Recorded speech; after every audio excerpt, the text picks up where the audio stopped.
जी, मैं शफी बलोच इस वक्त मौजूद हूँ जिना ग्राउंड में और मेरे अहाते में आप देख सकते हैं कि आज शोधा यादगार के सामने बिल्कुल इस वक्त मौजूद हूँ।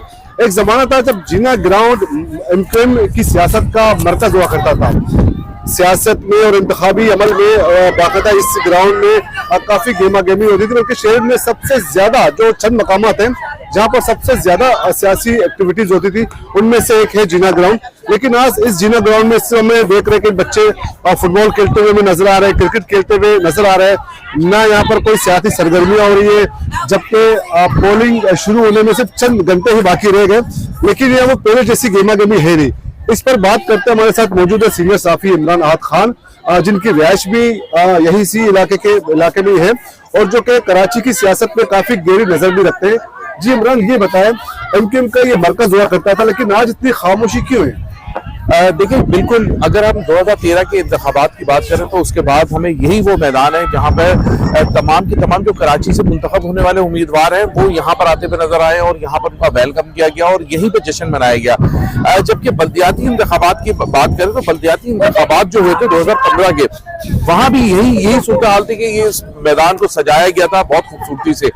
देखिए, अब जो एमक्यूएम पाकिस्तान की जो पॉलिसी है, जो जराये के मुताबिक जो बताया जा रहा है कि कल जो इलेक्शन है उस इलेक्शन में जब एमक्यूएम जीतेगी, जो भी उम्मीदवार जीतेंगे, तो जरा ये बता रहे हैं कि फिर दोबारा ये ग्राउंड जो है, ये जिना ग्राउंड जहां मौजूद है, ये आबाद होगा। अगर बिल्कुल सामने अगर हम शफी थोड़ी सी अगर बात करें तो बिल्कुल आप देख सकते हैं कि सामने जो है ये यादगार शौदा है।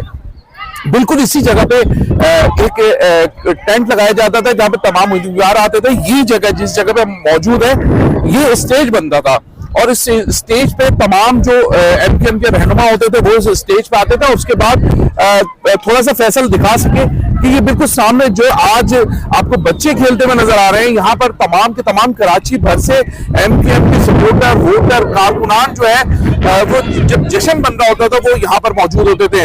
मगर एमक्यूएम के जो जराये वो ये बताते हैं कि कल 8 फरवरी को जब इलेक्शन होंगे और उसके बाद जब एमक्यूएम पाकिस्तान जीतेगी तो तमाम को बताए जराये के मुताबिक यहाँ जमा होने के लिए कहा गया। कई साल के बाद अगर ये ग्राउंड जो है वो कल आबाद होगा और यहाँ पर जो एमक्यूएम के जो जीतने वाले लोग हैं वो यहाँ पर आएंगे। बिल्कुल सामने वाली अगर गली की बात करें, थोड़ा सा फैसल दिखा सके, वो सामने जो गली है बिल्कुल वो कोने वाली जो गली, उससे थोड़ा सा आगे जाएंगे तो तकरीबन 14 या 5वां मकान जो है वो डॉक्टर खालिद मकबूल सिद्दीकी की रहायश का है और वहां भी इस गली को बड़ा खूबसूरती से सजाया गया। जबकि इस ग्राउंड को कई साल के बाद आप अगर देखेंगे यहाँ पर जो एमक्यूएम के परचम है वो भी लगाया गया है। शायद इतनी इजाजत जरूर मिली है कि यहाँ पर एमक्यूएम के परचम लगाए जाए।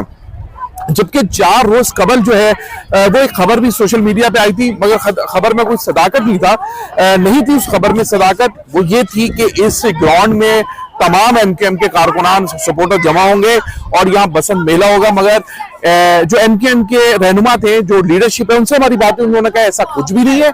यहाँ 8 फरवरी की रात को जमा होंगे, जो जश्न होगा कराची भर से जो मुंतखब होंगे एमक्यूएम के नुमाइंदे वो इस जगह पे आएंगे और जमा होंगे। ये स्टेज बनाया जाएगा जिस जगह पे हम मौजूद हैं, ये पूरा स्टेज बनेगा। जबकि ये पूरा ग्राउंड अगर थोड़ा सा दिखा सकें कि पूरा ये ग्राउंड जो है यहाँ पर जो एमक्यूएम के कारकुनान है या सपोर्टर है कराची भर से या उम्मीदवार है या जो भी उनके वोटर है वो सब यहाँ पर जमा होंगे जराए एमक्यूएम के मुताबिक। बिल्कुल देखिए, सामने यादगार शौदा है, उसके साथ बिल्कुल डॉक्टर खालिद मकबूल सिद्दीकी की एक बड़ी तस्वीर जो है वो आवेजा की गई है।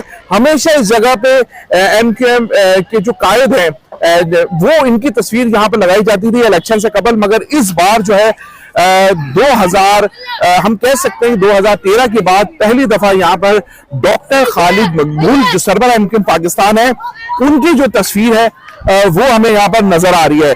अब कल ही यहाँ पर हम आएंगे जब देखेंगे कि यहाँ पर क्या हिकमत अमली है, क्या वाकई में यहाँ पर जश्न का समा होगा या नहीं होगा, ये तो कल ही पता चलेगा। चले इमरान खान, अब इमरान आपको ये बताएं कि गुज़श्ता दिनों एक जो र्यूमर्स आपका है, अफवाह का है, या फिर आपको वाकई में कोई ऐसी इत्तलात थी कि शायद एमक्यूएम लंदन दोबारा से एक्टिव हो गई थी और आज़ाद उम्मीदवार भी मैदान में उतरे थे, और बहरहाल वो एक अलग मामला है। लेकिन आप ये बताएं कि इनकेस अगर आज़ाद उम्मीदवार जिन्हें बानी एमक्यूएम की सपोर्ट या हिमायत हासिल है, अगर वो इलेक्शन लड़ते हैं तो आप समझते हैं कि इससे एमक्यूएम पाकिस्तान का वोट बैंक डिस्टर्ब होगा?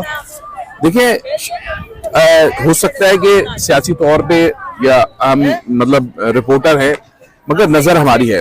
देखिए, पहली चीज तो आफाक अहमद की अगर हम लें, कि आफाक अहमद साहब ने 4 दिन पहले एक अहम ऐलान की बात की थी, जो 6 तारीख को यानी कल के रोज ऐलान हुआ है।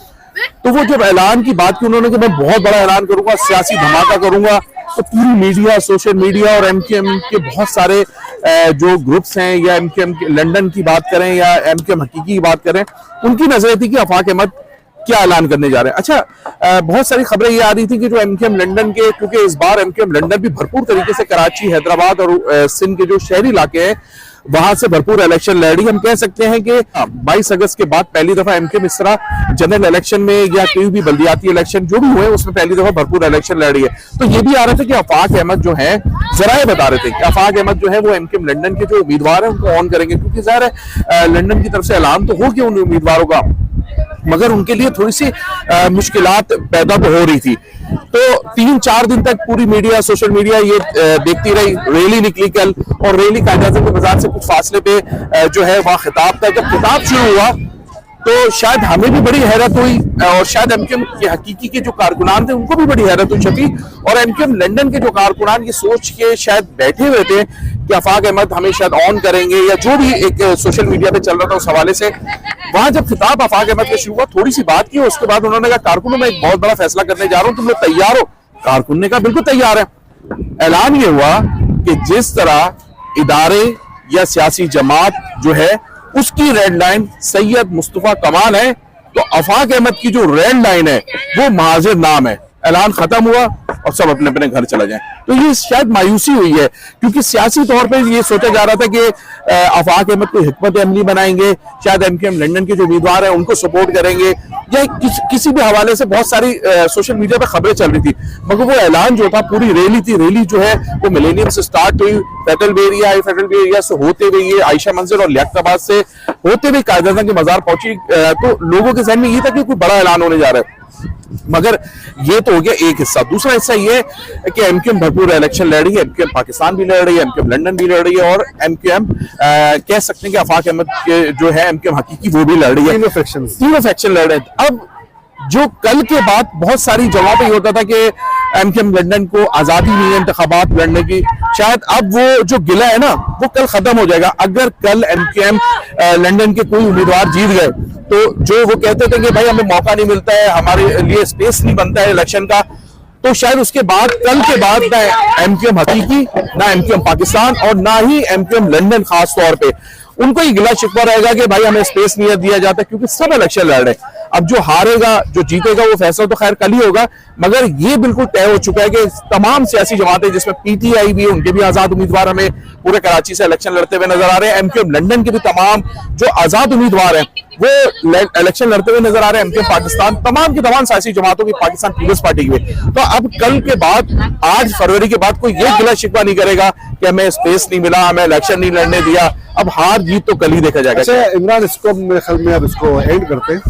आखिरी सवाल ये बता कि एमक्यूएम पाकिस्तान को आप करीब से ही बिल्कुल जानते हैं, कवर करते हैं। जो गुज़श्ता दिन एमक्यूएम पाकिस्तान का दावा था कि हम कराची से 15 सीटें निकाल सकते हैं, तो वाकई में पाकिस्तान एक पोजीशन में है कि 15 नशस्तें कौमी असम्बली की हासिल कर सकते? देखिए शफी, शायद ये वो इलेक्शन है, क्योंकि जाहिर हमने मुख्तलिफ इलेक्शन, जनरल इलेक्शन, बल्दियाती इलेक्शन कवर किए हैं, ज़िमनी इलेक्शन हमने कवर किए, तकरीबन 25-26 इलेक्शन मैंने अपनी जिंदगी में उसकी कवरेज की है। उसमें ज़िमनी भी है, बल्दियाती भी है, जनरल इलेक्शन भी है। ये शायद पहला इलेक्शन ऐसा है कि जिसमें एक रिपोर्टर भी, या जैसे मेरे पास एमक्यूएम की बीट है या मैं पॉलिटिकल रिपोर्टर हूँ, तो मैं भी समझ नहीं पा रहा हूँ कि कहाँ से क्या होगा। ये पहला इलेक्शन है जो रिपोर्टर भी कंफ्यूज है और शायद सियासी जमातें भी हैं कंफ्यूज है, क्योंकि ये मुझे ये लगता है, देखिए 8 तारीख को जब लोग निकलेंगे और जब हम कवरेज कर रहे होंगे और वहां जाके देख रहे होंगे कि किस कैंप में, जो सियासी जमातों के बाद कैंप लगे, वहां कहाँ हमें रश नजर आ रहा है, लोगों का क्या रुझान है, तो थोड़ा बहुत हम कल 8 फरवरी को यानी कि फैसला कर सकेंगे कि लोगों की जो तादाद है या लोग जो सोच रहे हैं वो किसको वोट देना चाह रहे हैं।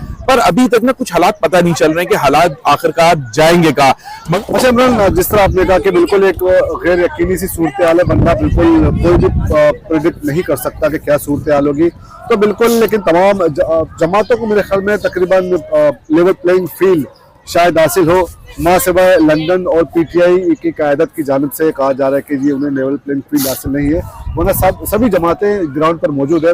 बहरहाल गैर यकीनी सूरत हाल तो है, कोई प्रेडिक्ट भी नहीं कर सकता कौन सी जमात की अक्सरियत हासिल कर सकेगी। तो मेरे ख्याल में इस वीडियो को हम यही एंड करते हैं, खत्म करते हैं। तो अब तक के लिए इतना ही। आइंदा मैं एक और वीडियो के साथ आपके खिदमत में हाजिर होंगे, तब तक के लिए इजाजत दीजिए। अल्लाह हाफ़िज़।